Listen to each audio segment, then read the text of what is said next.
O plano de Deus para a restauração da humanidade foi estabelecido de forma de resumo, em termos de sumário, no versículo que está logo no capítulo 3, versículo 15 de Gênesis, em que o Senhor diz que providenciaria alguém especial. Deus diz à serpente que haveria uma luta entre a sua semente e a semente da mulher, e que da semente da mulher viria um dia alguém que esmagaria a cabeça da serpente. Esta é a base original da promessa messiânica, a vinda de um Salvador que derrotaria o mal. E é muito provável, irmãos, que a expressão usada por Eva, quando do nascimento do seu primeiro filho, tivesse a ver exatamente com isto. Quando nasce Caim, e vamos lembrar que Caim é o primeiro nascimento da história, nunca tinha havido nenhum parto, foi o primeiro. Eva, como que não havia ninguém para lhe dizer o que é que estava a acontecer, ela sabia que alguma coisa diferente estava a suceder, não é? Quando de repente o seu ventre começou a aumentar, a sua barriga começou a crescer, as dores vieram e finalmente nasceu a primeira criança. E quando ela teve o primeiro, ela declarou: eis um varão, eis que Deus me deu, não é? E ela chamou ao seu nome Caim, que significa lança, ou seja, a ideia é uma ideia marcial, é uma ideia de ataque. É muito possível, irmãos, nós não podemos entrar na cabeça de Eva, evidentemente, mas que ela visse naquele primeiro filho a resposta da promessa. Deus disse que viria alguém. Pronto, está aqui, nasceu. Eis aqui a minha semente, já está aqui o Salvador.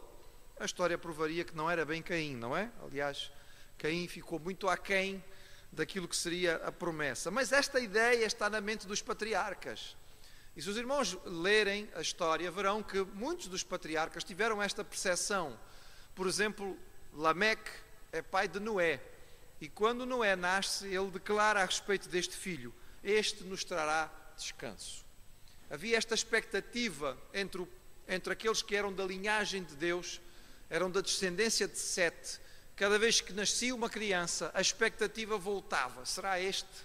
Há uma promessa de que um dia virá alguém que esmagará a cabeça da serpente. Era uma das razões pelas quais o povo de Israel celebrava cada vez que nascia um menino, porque tinham esta expectativa em mente. Quando o Senhor manda Abraão e o chama para ir à terra de Canaã e promete que através dele e da sua descendência todos os povos da terra serão abençoados, é muito provável, irmãos, que Abraão, tendo recebido esta tradição oral, pensasse nisto: opa, então afinal chegou até mim e vai ser na minha descendência que virá o Salvador.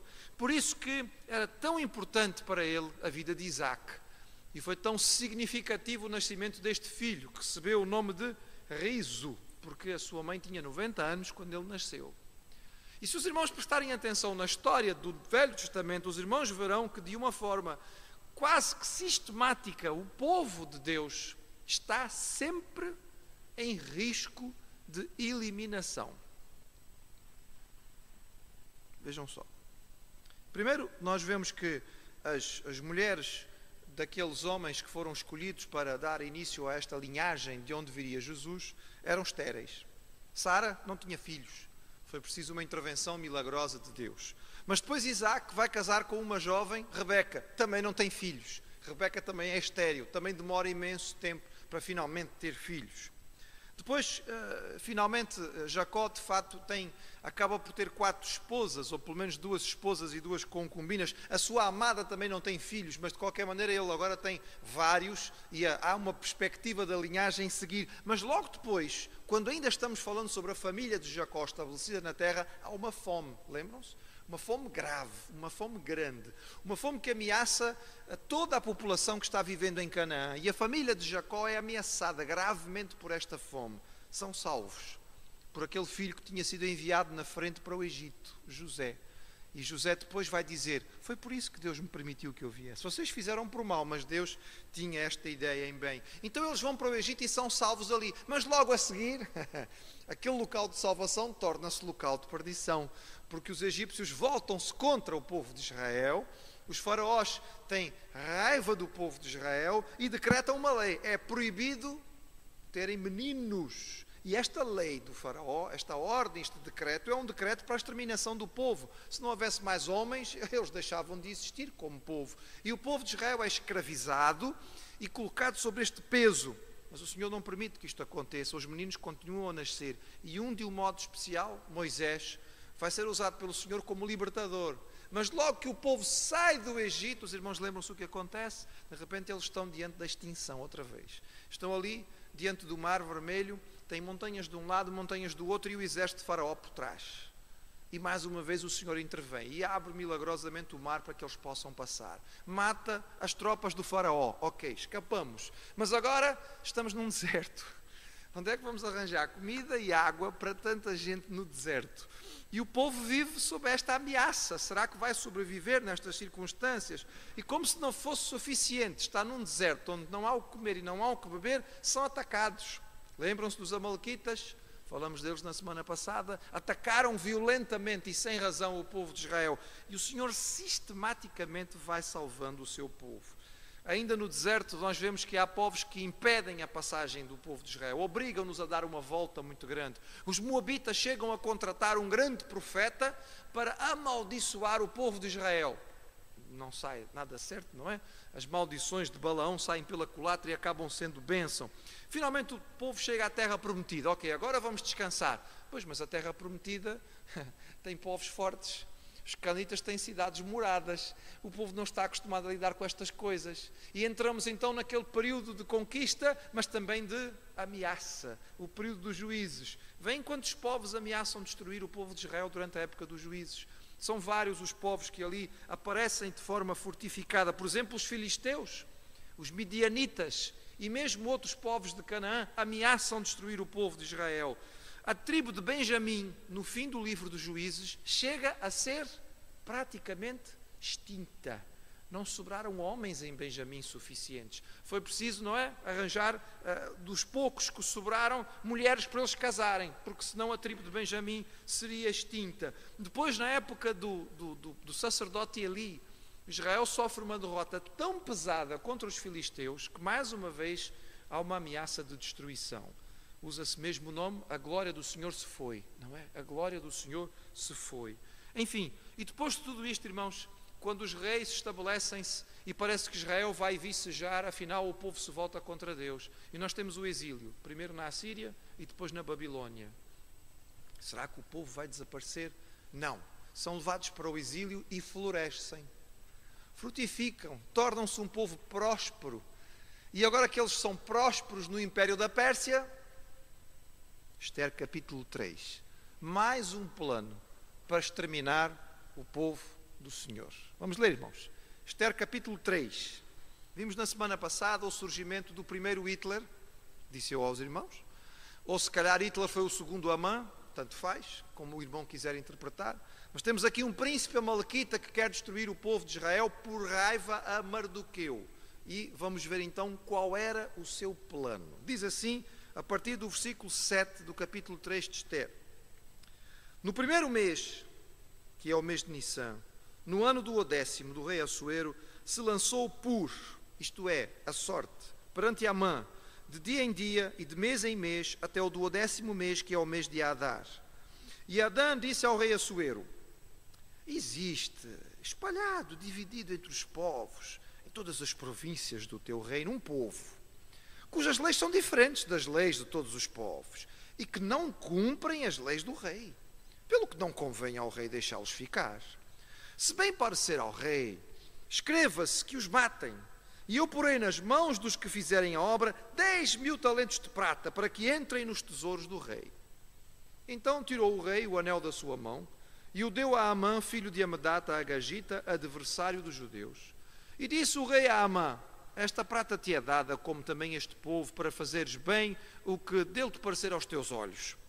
Então chamaram os escrivães do rei, no primeiro mês, no dia 13 do mesmo, e conforme a tudo quanto Amã mandou, se escreveu aos príncipes do rei e aos governadores que havia sobre cada província e aos principais de cada povo, a cada província segundo a sua escritura, a cada povo segundo a sua língua, em nome do rei Assuero se escreveu e com o anel do rei se selou.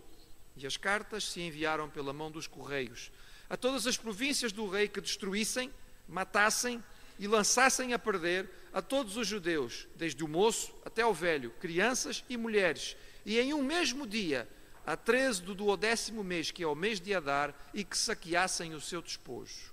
Uma cópia do escrito para que se proclamasse a lei em cada província foi enviada a todos os povos, para que estivessem preparados para aquele dia.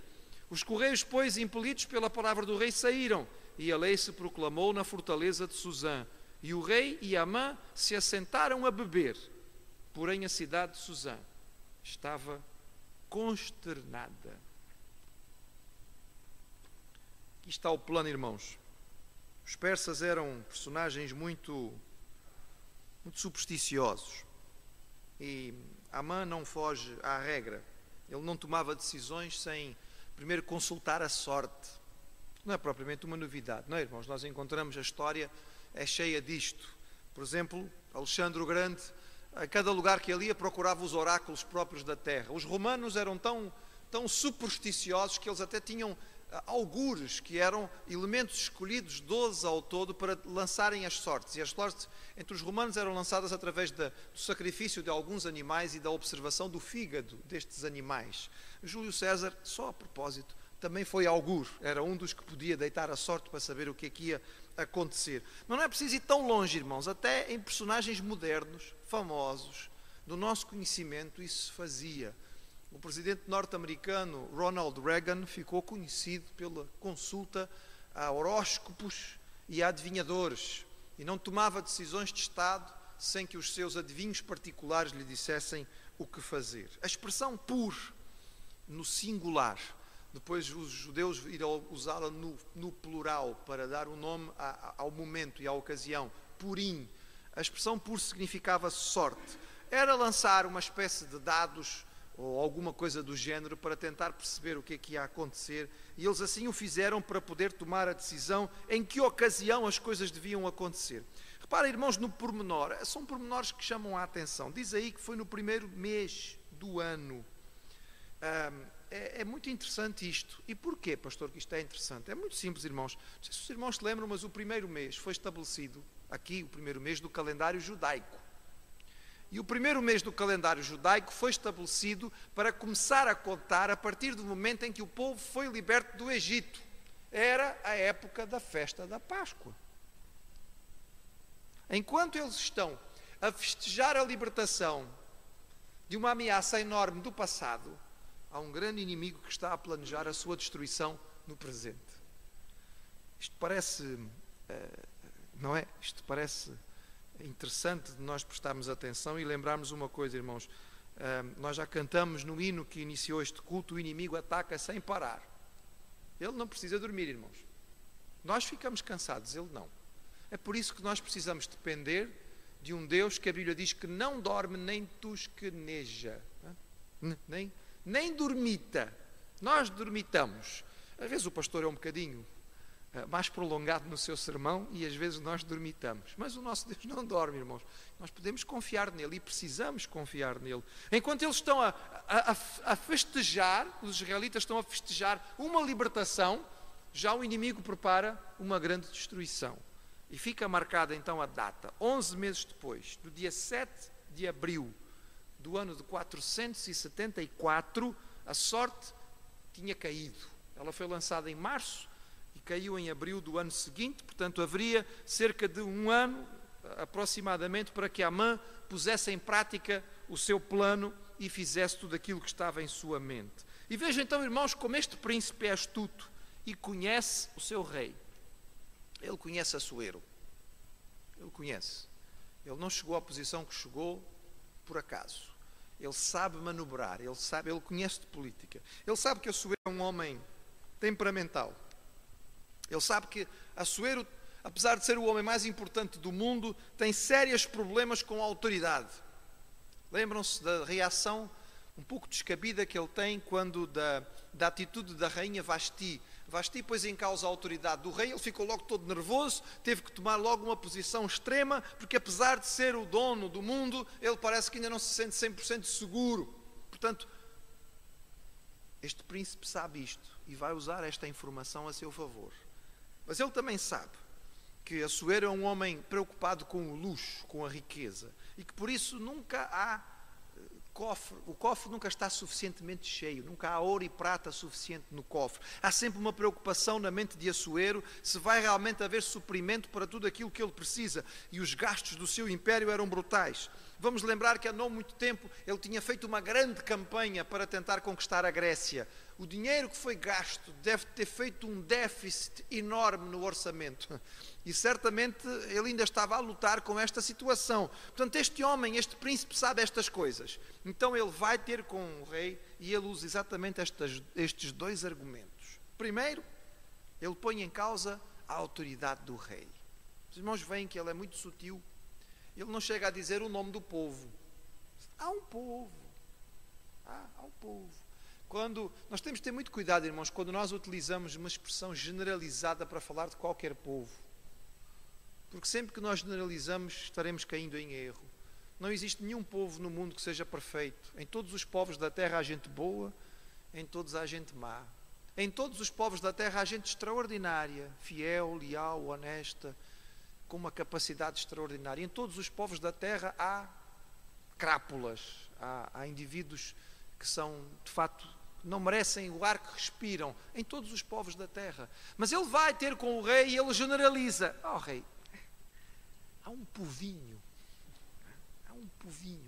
há um povo aí que está espalhado, que são dissimulados, nem sequer estão juntos, espalharam-se pelo teu império, estão em todos os lados, não se consegue escapar deles, e é um povo que não obedece à tua autoridade.